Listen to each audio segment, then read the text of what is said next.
You know that show Naked and Survive? Or no, what is it? Naked and Afraid. Naked and Afraid. Anybody seen Naked and Afraid, right? Have you seen the show? Okay, well, let me explain to you what this show is first so you know why this is so important. But Naked and Afraid was they would take two people, a man and a woman, strip them down naked. Suppose they didn't know one another beforehand, stick them in the middle of nowhere, and they were allowed to bring one thing with them. So my students were saying, hey, you got to go on Naked and Afraid. No, I don't. I knew I didn't want to be on it, but I also knew I didn't want to tell them I didn't want to be on it. Hey, Hilda here. I bring you experts, experiences, and epic adventures to boost your health. Today you get to hear from a good friend of mine, Dr. Bill Schindler. He is a professor at the Washington College on the Eastern Shore of Anthropology. You guys, he has been in a primitive skills, kind of a survival show on TV, and he is an expert on how to nourish ourselves deeply. He talks in this conversation, actually it's not a conversation, it's a talk that he gave at my How to Thrive and Not to Survive event back in May, and he's going to talk all about how to walk away feeling just as good after a meal as you did before you sat down. What we were designed to eat is part of what he's talking about, and how we can reconnect with our food. So check out this talk and tell me what you think. Thank you so much for that introduction, and it's great to be here today. Thank you to Joel Salatin and Polyface Farms. This is my first live event in a very long time, so you have no idea what a pleasure it is to be standing here in front of you all. You know, when Hilda asked me several months ago to speak here, I immediately said yes. I love Hilda. She's a great friend. I love all the work that she does, and anything that I can do to support her, I would obviously do. But then she told me the focus of today, how to thrive and not survive, and I immediately knew that it was obviously the right decision anyhow. And I'd like to tell you a quick story to sort of drive home from a more evolutionary perspective why the message that Hilda and everyone speaking today is trying to drive home to you, how and why it's so incredibly important. So about 7 years ago, a bunch of my students, they started to bug me. Well, they were bugging me anyhow, but they were bugging me a lot. They said, listen, you know that show Naked and Survive? Or no, what is it? Naked and Afraid. Naked and Afraid. Anybody seen Naked and Afraid, right? Have you seen the show? Okay, well, let me explain to you what this show is first so you know why this is so important.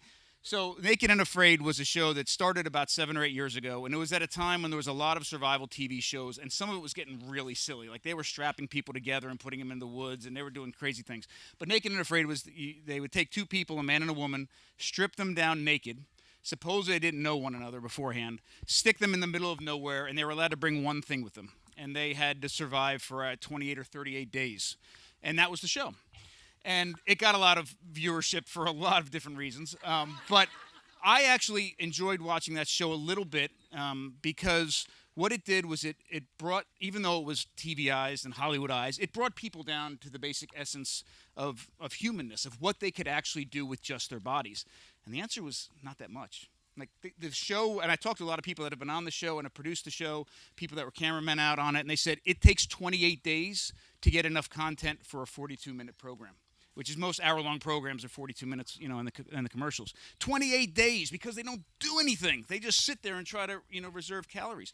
So I watch this show, and they get eaten up by mosquitoes, and they get sunburn, and they're actually miserable. So my students were saying, hey, you got to go on Naked and Afraid. No, I don't.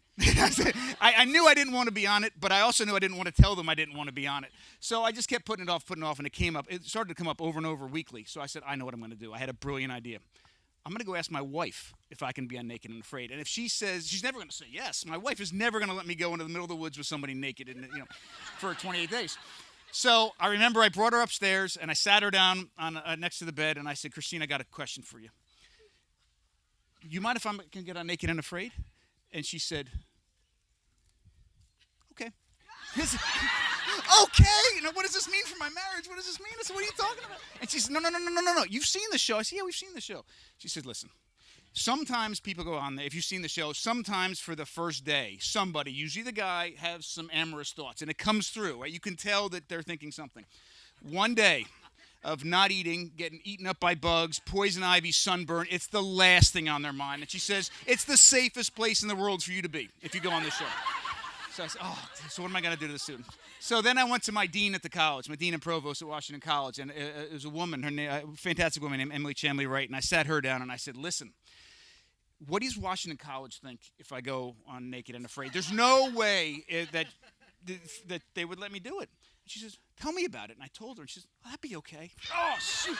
So I didn't know what to do. Well, thankfully, literally right around that time, I got a message from National Geographic, and they were putting together this show called The Great Human Race. And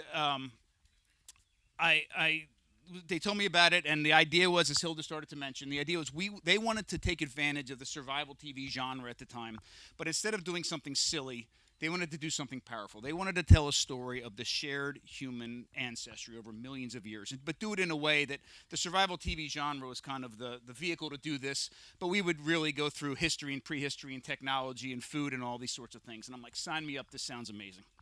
So literally several months later, I'm in Tanzania, and we started 2.5 million years ago in Tanzania, went through Africa, through the Middle East, through Asia, and ended up in Oregon. So started 2.5 million years ago in Tanzania, ended up in Oregon at 4,000 years ago. It was quite a journey, 9 months of my life. So I didn't know what to expect. I had done some things on small pieces for different shows before, and I never did a full show before or full series. So I go out there, and this first episode, you have to understand, we were restricted to using only the technologies at that time period to feed ourselves, to clothe ourselves, to protect ourselves, to sleep, all of these things. So that technology at that time period was just a simple stone tool. We didn't even have fire then. So we get dropped off in Tanzania. We were kind of by Lake Eyasi. And the filming for this, it took about 10 days. Once we got started, it took about 10 days. So 10 days, if you've ever seen the show, what you saw on that show was going on. No matter how long they told you, it was 10 days every time. So we start, and we're hungry. I mean, we're hungry pretty quickly. So we're sitting, we got to go forage now. Well, foraging isn't that fun to watch on TV, so we can't spend time doing forage. We got to go do over this, and we have to go over and do this, and we have to go over and do this. And they go, where's the food coming? Well, the food wasn't coming. Like, there was no food. Several days into this, we hadn't literally eaten anything at all. We were able to get some baobab. You know the big tree at Disney? The big tree? Well, that's a baobab tree, and those trees are quite old. And they have a fruit that you can eat the flesh of this fruit, but it's kind of like if you've ever had the space ice cream. You know, you had a space ice cream. You put it in your mouth, and it literally sucks all the water out of your mouth. So that's what the inside of this is like. So I eat this chalky thing, and it's sucking all the water out of my mouth, and I hadn't had much water. So we had some of that, and we got some honey out of the stingless beehive, but that's it for days.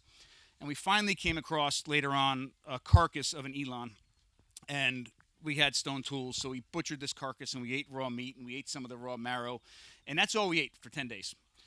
And we were walking and making tools and doing all these things, and just making the TV was exhausting anyhow. So at the end of the episode, end of the filming, 10 days later, we're on the banks of this kind of mountain overlooking Lake Eyasi, this beautiful, gorgeous lake, and I'm literally about to pass out. I'm physically about to pass out.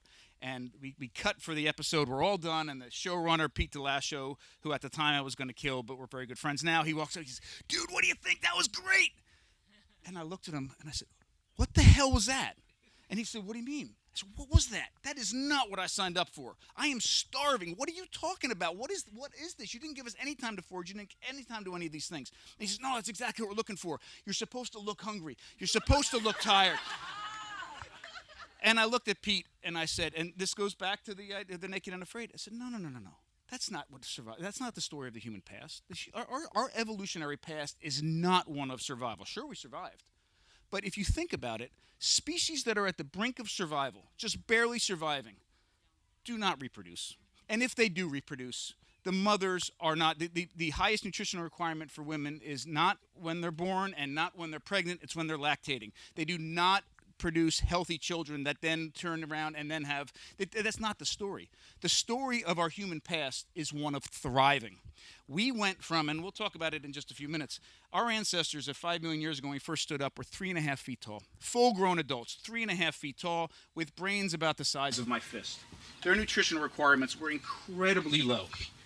What we did over 5 million years was we created technologies to overcome our physical limitations and access increasingly diverse and nutrient-dense foods from our environment, and most importantly, and I'm going to say this about 10 times over the next 40 minutes or so, use those technologies to transform those resources into their safest, most nutrient-dense, and bioavailable forms. That's what we've done. That's what literally created us as humans. That's how we went from something 3.5 feet tall with small brains to what we see today.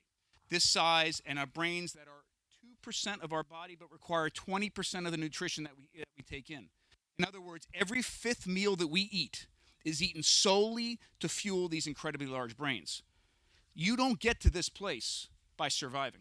Right? If we were at the brink of survival 5 million years ago, we wouldn't be having this conversation because none of us would be here.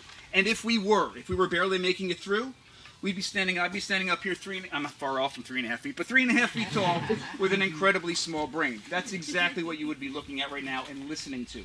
The story of our evolutionary past is one of survival. And let me give you an example of how this really started.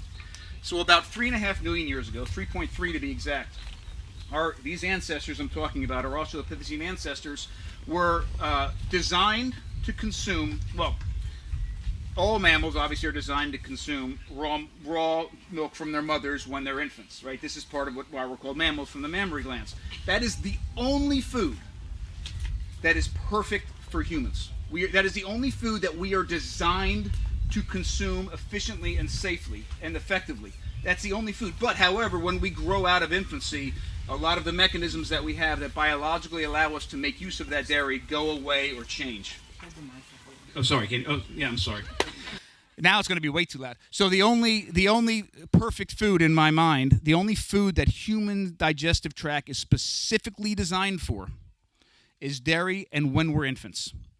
After that, our ancestors at that time were eating a diet that had limited wild fruits, limited wild vegetables, and a whole bunch of insects. Every now and then, maybe there was a small kill of a small mammal, but we're talking about a limited herbivore, frugivore, and insectivore diet. That's it. But that was enough to support these small bodies and these small brains. About 3.5 million years ago, one of our ancestors, the Einstein of the Australopithecines, we were sitting there, and this is how I pictured it in my head. On the African savanna at the time, the nasty predators that are there now, they had ancestors that were even nastier, right? Don't picture we had ancestors then and the same kind of lions and things were running around. It was their ancestors that were even nastier. And they're out there, these predators are doing their thing, and they're killing animals. And we know from the fossil record, and we know by looking at modern predators what happens on the savannah. The way the kills happen is they take down an animal, and the first thing that they do is they rip it open, which they're designed to do with their claws and their teeth, their big canines, and they dive into the inside and eat immediately, gorge themselves on the most nutrient-dense, bioavailable parts of that animal, which is not the meat. It is the blood, the fat, and the organs. And then as soon as they've gorged themselves, they go off and sleep, kind of like we do after Thanksgiving, right? We go off and sleep. Like our Uncle Bob would sit on the couch and he would sleep. So this is what happens. And after they leave these carcasses with all this flesh hanging on it, animals that are designed to be scavengers, the ancestors of modern-day hyenas, the ancestors of modern-day buzzards, would go in and make a feast of the leftover flesh. But meanwhile, our ancestors, look at yourself for a moment. Take a really good self-reflective look at yourself. If you had a huge animal in the African savanna right now and you were starving, what would you do? Like, what can we do with these teeth and these nails? Now picture that shrunk down by about 2/3, and that's, they're watching this party happen as they're gnawing on a termite or something. So, but 3.5 million years ago, this is exactly what happened.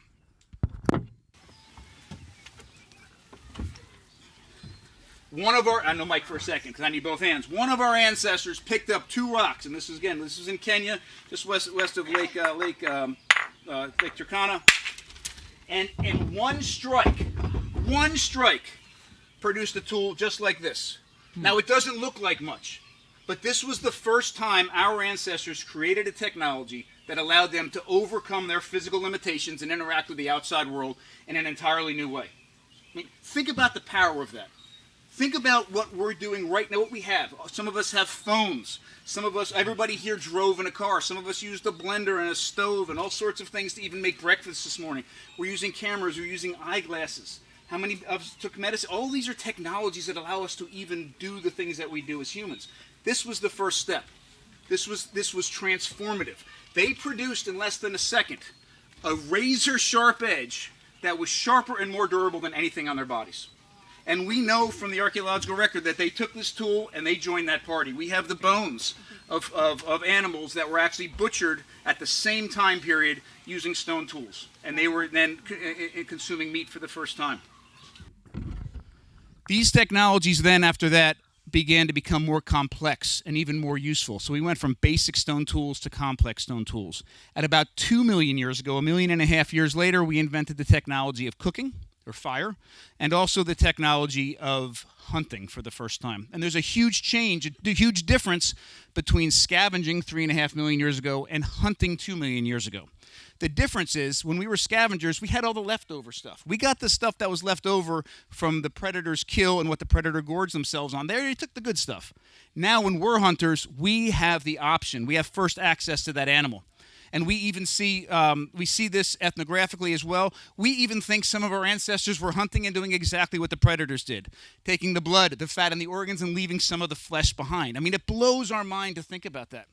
So when we started introducing meat into our diet 3.5 million years ago through scavenging, we don't see a huge change. There's not a huge change in body size. There's not a huge change in brain size. But as soon as we start hunting 1.5 million years later, everything changes. Our bodies grow to almost modern size. Our brains grow exponentially in the largest brain growth that we see in our ancestral past. And it's not because of the meat, it's because of the entire animal in our diets. And then over time, we continue to increase and produce different sorts of technology. So we're now, we have we have a lot of different ways in anthropology and archaeology to look at different groups of people and understand what their food shed really consists of. For us as modern Americans, our food shed really consists of the local grocery stores. But for humans in general around the world and throughout time, we would look at the environment. What animals do they have access to? What plants do they have access to? Are they farming? Are they foraging? Are they doing a combination of these things? How are they butchering their animals? How much nutrition can they take in? And it can tell us a lot about those cultures. But what we see over time is when people start to learn how to detoxify vegetables, right, and detoxify wild plants, they don't even have to move, and they can start increasing and introducing new foods into their diets. When they learn how to ferment, they can unlock the nutrients in those plants that our bodies have absolutely no business trying to unlock, but they can do it before we put it into our mouths. And that's essentially what humans do. Right? We don't have the digestive tract to eat almost every single food that we consume to safely and effectively get the nutrition from that food. We just don't have it. Other animals do, right? Other animals are specifically designed for the animals that they, or the food that they eat, the diets that they have, but not for humans. Actually, not for humans, and also not for our pets, right? We've screwed ourselves up with the way that we eat, and we're also feeding our pets this very bad food, and they're starting to get the same kind of issues that we as modern humans do. But what we do differently is that we take these foods that we have no business eating and transforming it through technology, processing food. And I know processing is, bless you, is a word that is hard for us to think about in a positive way, because modern food processing is usually at the expense of safety nutrients. But in the past, it was different. In fact, the processing of food to make food safe, nutrient-dense, and bioavailable is what allowed our diets to support the body and brain growth and population growth that we've enjoyed to create humans. And again, what are we talking about here? Well, oh, excuse me, I almost fell off the stage. I'm so excited. So what are we talking about? We're talking about hunting technology and butchering technology that makes use of the entire animal. We're talking about fermentation that allows us to make food, to make vegetables safe and unlock the nutrients. We're talking about technologies such as sourdough bread that allows us to use a combination of bacterial and yeast fermentation to detoxify these grains and make them nourishing for our bodies. We're talking about technologies such as nixtamalization, which allows us to transform maize, the most difficult grain in the world for the human body to safely and effectively derive nutrition from, to turn it into something that we can. And I want to pause here for just a minute to talk about nixtamalization, because there's a very cool story about this that really brings out the power of what even these very simple technologies can produce. So many of us probably know what nixtamalization is, but for those of us that don't, it's an ancient process. We know it's at least 4,000 years old. We've just identified a way to check for it archaeologically to directly find it. So we can look in the archaeological record and find out if the maize has been nixtamalized. So I expect that date to get pushed further back. But for at least 4,000 years, the way that our ancestors in and around Mexico, where maize was first domesticated in Mexico about 10,000 years ago in the Balsas Valley, the way that they would treat the maize is they would take the maize, the dried corn, and they would bring it up to a simmer and simmer it for about 30 minutes in an alkaline solution. And the way they created an alkaline solution then was usually through wood ash. Right? So they'd add wood ash to the water. They would bring it to a simmer for about a half an hour or longer. Then they'd let it sit overnight. And the next morning, What's in that pot is called nishtamal, and then you would rinse the nishtamal, and then you'd have you could make it into, we would call it hominy, right, if we were in the South, or you could grind it into something we call masa, which you can then make tortillas from or tamales from, and that food it's great. That's a great processing strategy, and this. Maize was the staple food for many of the Mesoamerican civilizations. I mean, it wasn't like the Maya or the Aztecs or the Olmecs that they ate this and that and a little bit of maize. They ate a lot of maize and a little bit of other things, and they built these incredibly powerful civilizations on the backs of maize processed this way. But then things began to change when European explorers came to the Americas. So they came to the Americas and they found the maize. At that point, had spread all throughout North America, and they kind of liked the maize. I mean, maize is easy to grow. It tastes good. It's filling. It's easy to work with and easy to cook with. So they saw this maize and they immediately brought it back to Europe, where it was very easy to grow as well. And they started to see in the 1700s a lot of disease and malnutrition following the trail of maize throughout Europe. It was first identified in Spain in the mid 1700s, and then it was identified in Italy a few years later, and it was where it was given its name pellagra. And pellagra in Italian somehow means sour skin, and it speaks to the fact that if you have this nutrient deficiency, you get red, rashy, scaly skin, and then you get pieces of things falling off. Sometimes it was confused with leprosy, and then eventually all sorts of things, bleeding from the mouth, aversion to sunlight, eventually blindness, and if untreated, death. And this followed maize. It followed maize Spain and through Italy and through Eastern Europe, where, believe it or not, there's some discussion that this coincided with the time that people started to come up with ideas about vampires, right? And it very well could be true because of the way your skin changes, aversion to sunlight, bleeding from the mouth. Regardless, it travels, and in its wake, over several hundred years, millions of people got sick and hundreds of thousands of people died eating maize. And then it goes up. We see it again appear in Ireland at the end of the Irish potato famine, where at the end of the famine, the U.S. was sending massive amounts of maize over to Ireland as famine relief food. And all of a sudden, people who were dying from not eating any food were getting sick and dying from this strange thing they never saw before. And then more recently, here in the U.S., and these are true facts, here in the U.S. in the early 1900s in the American Southeast, where corn was king, we see the same thing happening, and people were getting sick and dying. Hundreds of thousands of Americans died. We're talking about the 1930s, 1920s, 1930s. Millions of people were sick, and it was such a bad issue that we hired an infectious disease doctor by the name of Jeffrey Goldberger. And this guy comes in to study this, and they said, listen, people are getting sick and dying. We have to do something about this. And so he studied it, and he came back. He said, listen, I'm an infectious disease doctor. This isn't infectious. This has to do with food. They're like, no way does something this bad have something to do with food, right? I mean, can we imagine people are still saying these things? So they said, no, it has nothing to do with food. And he said, yeah, no, it has to do with food, and I think it has to do with corn. And he said, I've studied this stuff, and there's stuff about this in Italy, and they said, there's no way. Corn is king. There's no way it has to do with corn. Go back and figure this out. Nobody would listen to him. So he went to several mental institutions and prisons, these things you can't do today. But he went there, and he divided the populations in half. And he gave half of them just a maize diet, just a corn diet, and the other half he let them eat whatever they were eating. And the people eating the maize diet started presenting with these same symptoms of pellagra. And he came back and told them, and they said, we still don't believe you. Go and figure this out. Massive numbers of people are dying. So this is the length he had to go to. He and his wife and his partner would hold these parties called filth parties. And this was a disease that was usually associated with poverty, people that were just literally only eating corn, and it was very embarrassing if somebody in your family had this disease, and it was known as the filth disease. So he called these things filth parties. And he and his wife and his partner would bring somebody there in the middle of all this that was suffering from pellagra, and the first thing that they'd do is they'd take a cotton swab and they'd swab all the mucous membranes of the sick person, and they'd put them in their nose and in their mouth and in their ears and whatever. And then they would take their the scabs from them and put them in a pill, and they would swallow them. So they were literally eating the infected skin of the infected people. Well, the skin of the infected, or the people that were sick. And then they would take syringes and draw blood from the victim and put them into the person that was sick and put them in their own veins, just to show that it was not infectious. They did all this to show, and finally we believed them. We did a bunch of studies. And it turns out that a team of scientists in 1936 were named Scientists of the Year. It was the same year that, believe it or not, Hitler was named Person of the Year with Time magazine. They were named Scientists of the Year because they found out that it was due to a deficiency of niacin in the diet. Deficiency of niacin. So from that point forward, we do what we always do in this country and in the modern world. We decided to fix a problem, we put a Band-Aid on it.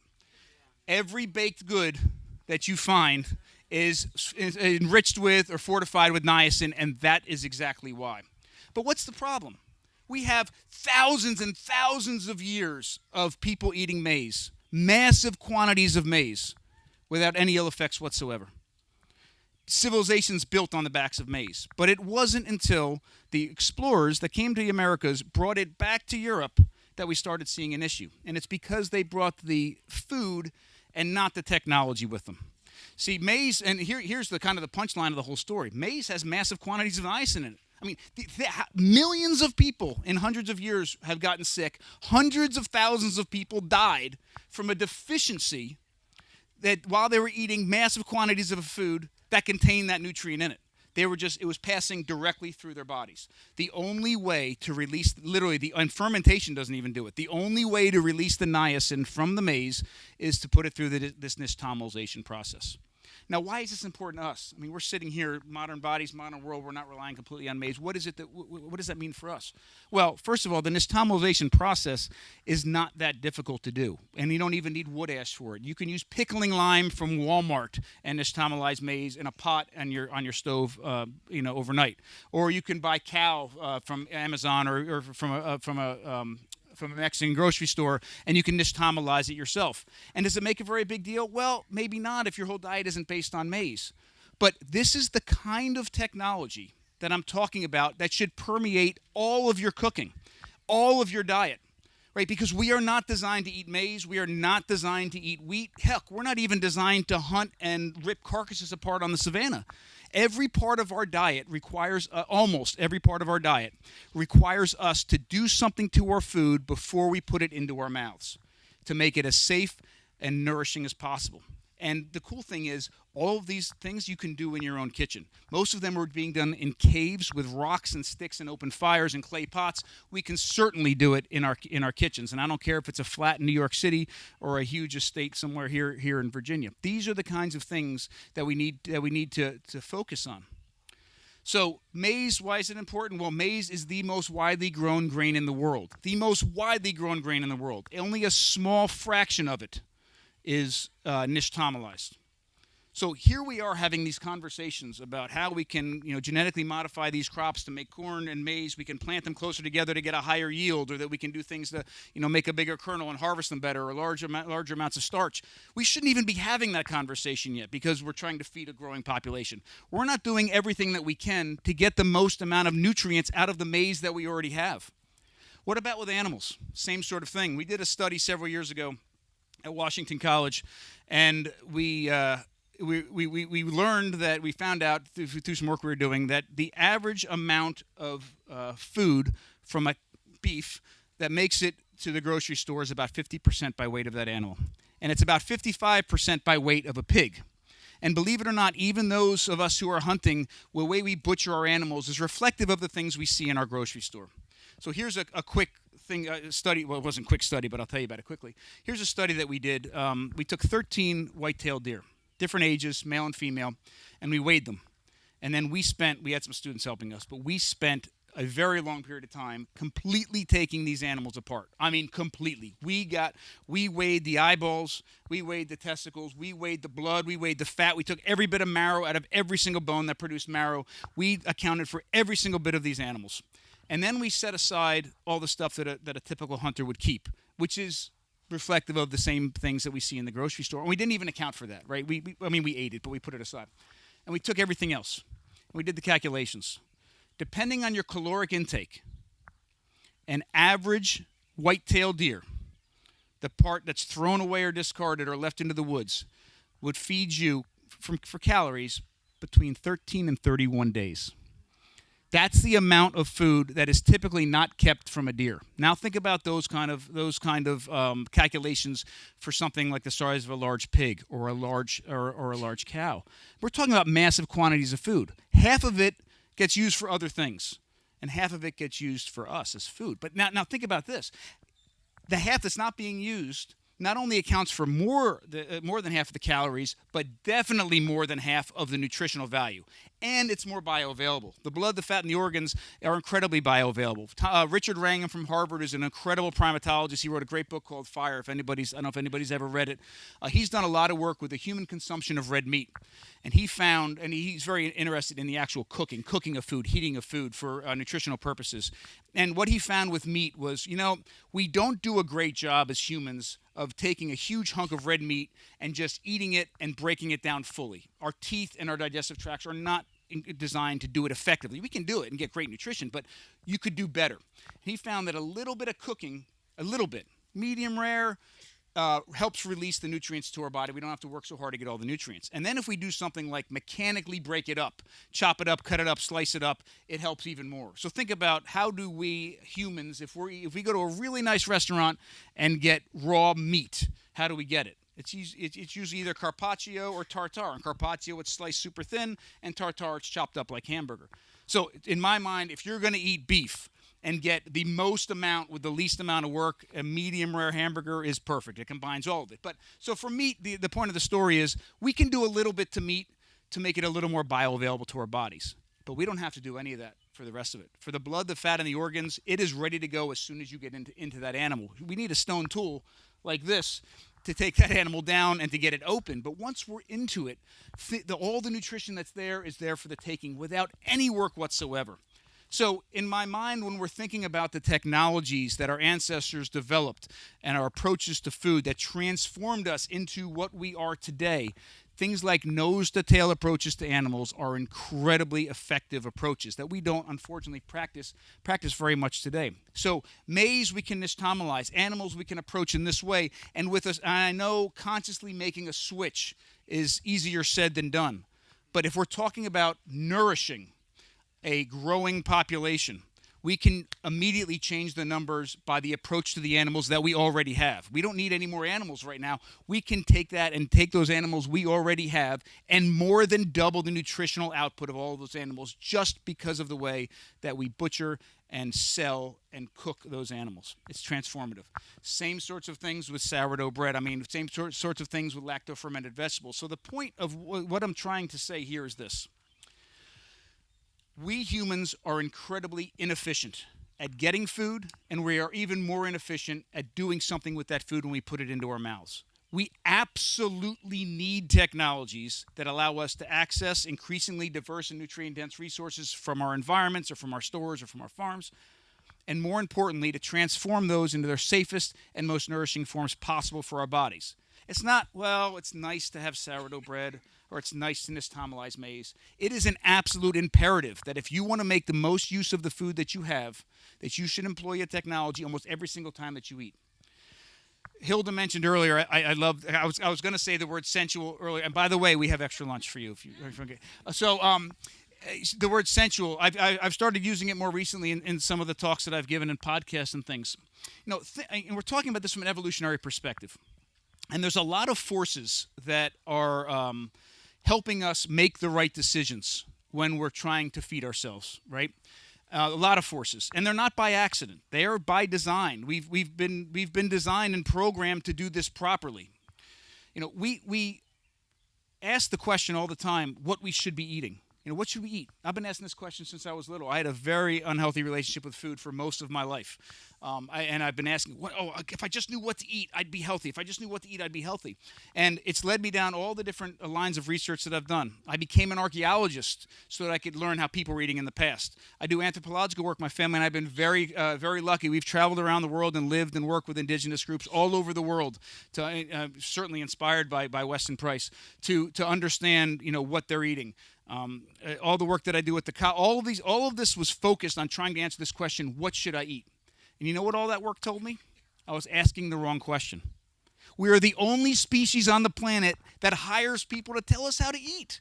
I mean, the only species. And we're still the sickest because of how we eat. And what we're trying to do is answer that question, what? Well, that's not the question. Sure, we have to ask that question. But you know what? The real question is, how should we be eating? What should we do to that resource to make it as safe and nourishing as possible to put into my body? That's the real question. That's what we should be helping one another as humans try to figure out. That's one of the reasons why Christine and I, a lot of the focus of our business is trying to teach people to reconnect with their food and do the things that they can do in the kitchen. How to butcher, how to make cheese, how to make sourdough bread, how to nixtamalize maize, how to do all of those sorts of things. That's the thing that we really can pass on to one another as humans. That's the thing that is the humanness of how we certainly of how we eat. The what question, I'm convinced if we are in tune with our bodies and presented with real food, we can answer that question by ourselves. I mean, think about it, and this goes back to the sensual piece. The three things, the thing that we need to do as a species to survive is reproduce viable offspring. And that means viable means that offspring can reproduce as well, right? So that's how we do it. And if it works, great. If it doesn't work, we become extinct. 99.9% of all the species that have ever been on this planet are now extinct. At some point, it didn't work for them. We have figured it out at least so far. But what is the mechanisms of that? I mean, think about the things that we need to do in order to reproduce a viable offspring, and they live long enough that they reach childbearing age and they can reproduce viable offspring. It means, number one, that we reproduce. It means, number two, that we remain safe long enough to be able to reproduce and that our young can do the same thing. And it means we have to nourish ourselves properly, especially for women when they're pregnant and when they're lactating and when the children are in their early years. Those are the three things that need to happen. Reproduction. What did you use? Procreation? Procreation, it's a family event. We have safety, and we have eating, nourishing. Think about the three parts of our lives that are the most sensual, that we literally use all of our senses to engage in those activities, right? When we do it right, it feels really, really good. When we do it wrong, it feels really, really bad, right? That isn't by chance.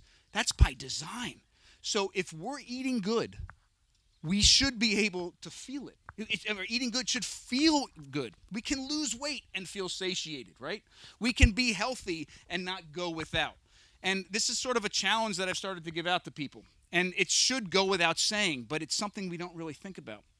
Here's the challenge. Every single time you sit down to eat, and then get up from that table, you should feel better than when you sat down. And I know that, of course. But how many of us does that really happen to? How many of us get up from that table a little bit too early because we think we need to starve ourselves to lose weight? Or how many of us get up from that table way too late and have to open up a belt loop from our belt like it's Thanksgiving all year round, right? That is not nourishing our bodies. Every single sense that we have is firing when we're eating. And when we're doing it properly, it should feel really, really good. And we should do it, for every single meal that we have. So how much time do I have left? Because I want to make sure I have questions. Perfect. Okay, perfect. So I'll end that part right there, and I'd love some time. I'm very thankful that Hilda gave us. Am I even talking into this thing? You're doing great. Okay, good. I love the fact that Hilda gave us time to answer questions, because I feel that's the most valuable part of any of these things at all. So does anybody have any questions or comments that they'd like me to talk about? Yes.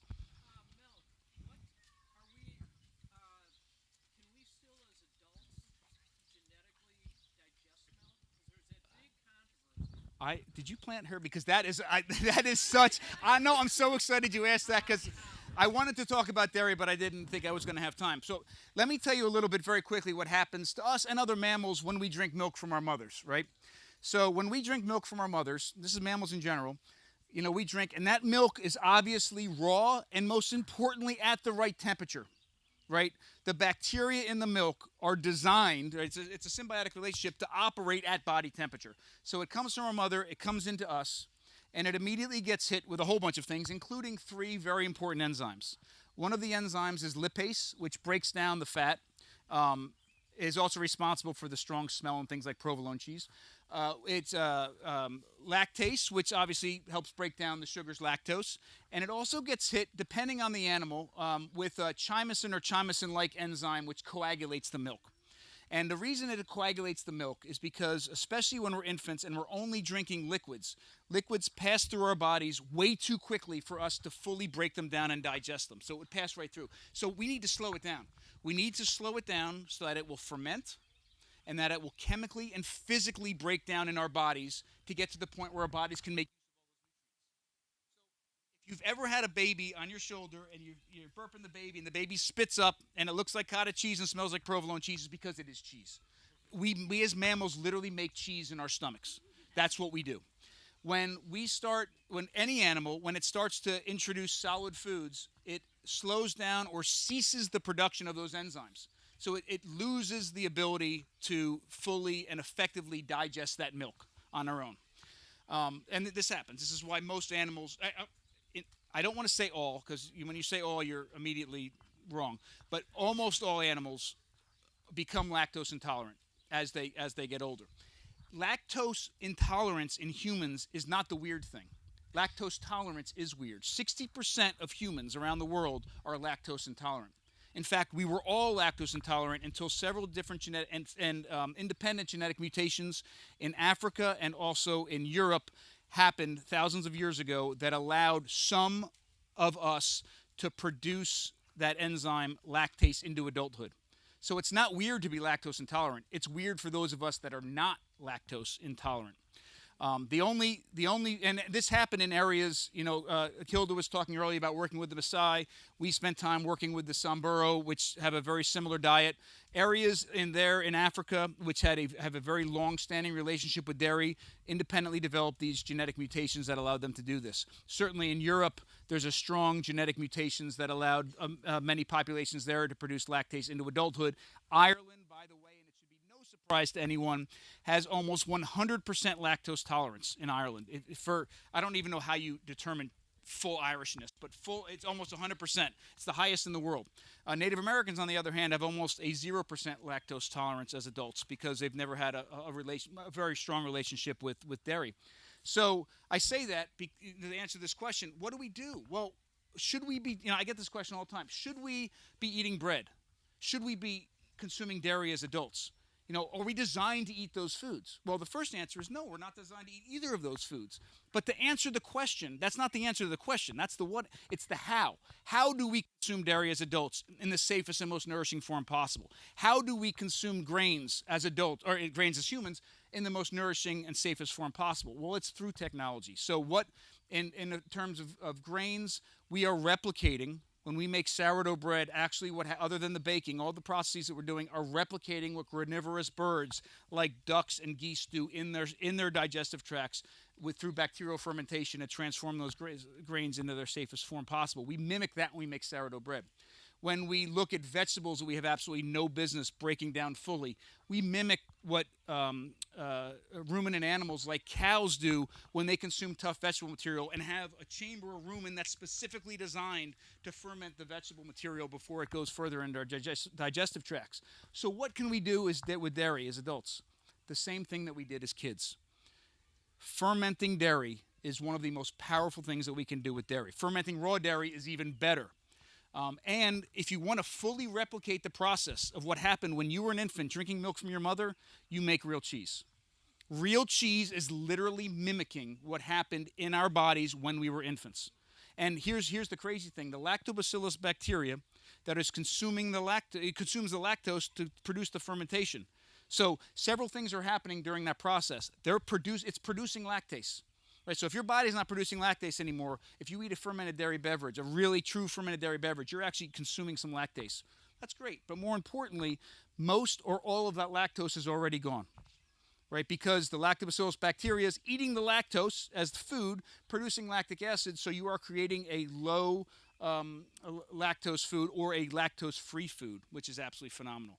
Plus, there's a lot of other chemical and physical processes that happen. So I don't know. One quick example of how powerful this is. Mongolia is one of my favorite places in the world, and they have an incredibly strong dairy tradition. It's ancient, and it's still persisting today. They do all crazy things. They ferment yak butter in yak stomachs. They make a beer called Arig out of horse mare's milk. They do these crazy fermented dairy cheeses that they dry on top of their gears. They're fantastic. But they're even though with that long-standing and strong relationship with dairy, they're one of the few populations in the world that didn't produce one of those genetic mutations. Almost all Mongolians are somewhat lactose intolerant. And what's the difference? Well, they're fermenting their dairy. They don't drink glasses of milk and put it in their Cheerios in the morning. They don't do that. They ferment their dairy. They had no need to produce that genetic mutation because they were already doing it outside of their bodies before they consumed it. Yes? Can you talk about sodium? Because I know I'm really into fermenting vegetables now. It's like a passion. But you hear so many negative things about sodium. I know Weston A. Price does not, but I have a friend who's following Agenus Primal, and he keeps saying sodium's bad. So what are your thoughts? I can't speak specifically to that because I don't know enough about it, but I will tell you this. I've spent a lot of time with a lot of groups around the world, and I've never seen anyone restricting sodium in their diets. Any of those groups doing it. In fact, it's one of the things they work very hard to bring in to the communities. So, again, I can't speak longer than that, but more than that, yeah. I guess my question is going to be prefaced with a study in 2018. The American Gut Project showed that the #1 predictor of health across mammals wasn't the diet, whether it was paleo, vegetarian, IAP, but it was whether or not people ate 30 or more plants, including nuts and seeds and such. What is your thought on the diversity for the microbiome? That's a great question. So the question is about diversity in microbiome and plants. So when you look at hunter-gatherers around the world and compare them, and I can't speak specifically to how it correlates to the microbiome, but I can tell you what I've witnessed. Let's start it this way. My students would come into my classroom. We're at Washington College. We have a pretty decent cafeteria for dining hall for a college, a small liberal arts college, and we have a little salad bar. And the salad bar has, 13 vegetables, right, on it. And it's the same vegetables every single day, right? It's the celery and the carrots and the raw broccoli and whatever. So it's, 13, 20 different ones. And they'd come in and they'd be, oh my gosh, Dr. Schindler, you should be so proud of me. I ate a whole salad today and I ate a salad yesterday too. I said, oh, great. And then they do it again and again and again. And you'd look at it, Jesus, they think they're having this incredibly diverse diet and they eat the same. And listen, there's only a small percentage of my students that eat anything from the salad bar, and even a smaller percentage that eats all the vegetables. And it's the same 13 vegetables. And to us, that's a diverse diet. Well, diets from hunter-gatherers that I've either studied in person or through ethnographic research, we're talking about hundreds of different plants throughout a year and dozens of different animals. But just as importantly, we also have to think about not the fact that they're just eating all these different plants, but different plant parts at different times of the year. Like they don't eat romaine lettuce all the time, right? And they don't eat celery stalks all the time. In the spring, somewhere around here, you'd be eating, shoots and young leaves, right? And then you'd get in, and then they become either too toxic or too tough, and you'd move on, and this would change. So it's not only hyper seasonal in terms of the actual plant species, but the plant part that you're eating, and different parts of plants have different nutrition in them. So, and today, and I know in this room we're probably incredibly healthy with our diets, it seems like it. And how many do we really have? Do we have hundreds of different plants in our diets? Well, probably not. And so, I can't speak directly to the gut biome piece, but as far as plants are concerned, think in terms of hundreds, and in terms of animals, dozens, and it's not meat, right? It is everything from that animal. Now, I will say, in different parts of the world, there's always something, usually something from an animal that doesn't get eaten. In Mongolia, we butchered this yak. It was one of the, literally, I know this sounds silly, but it was a life-changing experience to butcher a yak out on the steppe in Mongolia and see how they did it and what they kept. They didn't keep the gallbladder. They fed the gallbladder to the dogs, but they kept literally everything else. And some groups don't eat this, and some of it might be tradition, some of it might be religion, some of it might be folklore, but in the majority, they eat literally everything. I was in Peru a couple years ago doing research on toxic potatoes and detoxification of potatoes, and we had cuya. Cuya, is that how you say it? Does anybody know cuya? The guinea pig. The little hens. Yeah. Oh my! I will tell you. And it doesn't take like pork. No, it's amazing, and I will tell you, there is no part of that guinea pig other than the hair and the teeth that we did not eat. Yeah, we ate. It's crunchy. Yeah, it is crunchy. We ate the bones. And it was delicious, but we ate literally all of it. So yeah, the diversity is part of it. But the point I'm trying to make is when you think about diversity in your food, it is not just the things. It is the thing parts and the things times of the year and all of those sorts of things. So I don't know if that answered, but that's yes. Do you have thoughts on the role of seafood in human development in eons past, or the role of DHA supplements on human brain health today? Okay. Again, this is a little bit outside of my forte, but I will say this. I don't know. My forte has nothing to do with supplements, so I don't even want to speak to the supplements. But I will tell you, archaeologically, we have people would always be on water systems at some level. And one of the reasons that we have an issue today in archaeology finding certain sites is because many of them have been destroyed because the same places that made sense 6,000 years ago made sense 5,000 years ago, and that's why cities are in the same place for transportation and for water. And so a lot of our major cities were also hubs archaeologically for a long period of time. But we were always near a water source, always near a water source. And seafood, that's a little bit different because we have a lot of human development happening not on a coastline, but definitely on a riverine or at least an estuarine system. But we have evidence, the earliest evidence for eating fish is about between 2 and 2.5 million years ago.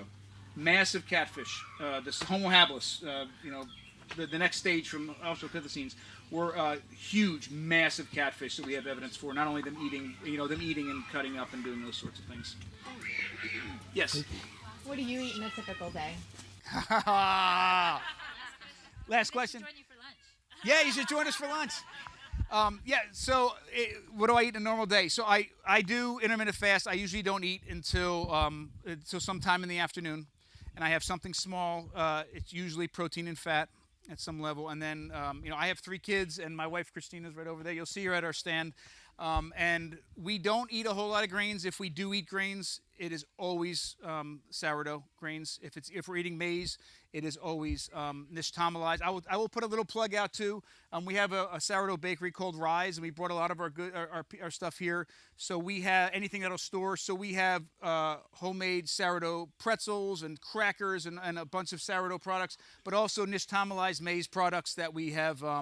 We have our version of corn nuts, nishtamalized maize that we fried in lard. We have tortilla chips that we've nishtamalized and also fried in lard. So come check us out there, and we can talk you through some of the processes.